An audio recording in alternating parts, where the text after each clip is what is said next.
Conversations. What better way to get to know someone and someone's ideas than to have a conversation with them? And what better people to converse with than great writers, thinkers, and artists? Hello, I'm Ron Koster, the curator of the Conversations with Great Dead Writers project.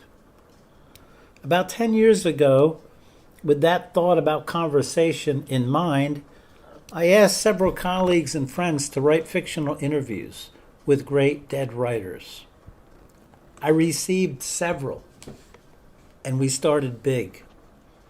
An interview with Moses came in first, followed by an imagined conversation with the visionary English poet William Blake, then another with the revolutionary Jewish thinker Baruch Spinoza, followed by interviews with Charles Darwin, Emily Dickinson, the French poet Charles Baudelaire, the great American novelist William Faulkner, with more to come.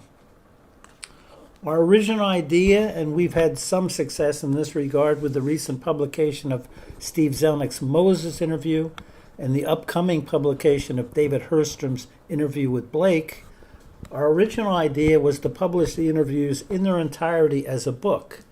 When that didn't materialize, we took advantage of the long idle hours of the pandemic to do Zoom recordings of individual interviews, and we've posted them on the WRAP website under the collaboration heading Conversation with Great Dead Writers. We started by posting the interviews with Blake and Moses, and we'll add as we record more. And whom, you might ask, is our projected or possible audience?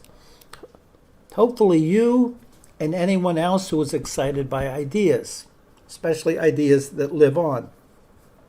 Other people who might be interested in the personalities of the writers.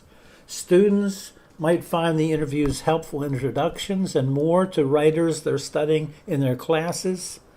And students and others, as Professor David Brzezinski has observed in his classes, may find these writers' ideas more palatable when presented in spoken rather than in written form. We have also broken up the interviews into small segments in order to try to make them more accessible. Many people have been involved in this project, and I would like to thank David Hurstrom and Steve Zelnick, David Brzezinski, Judith McNally, and Jeffrey Brodigan for their interviews. A big thanks also goes out to Ben Johnson and Eric Foley for their expertise and patience as our project's producers. This has been and will continue to be a group effort. Welcome to Conversations with Great Dead Writers.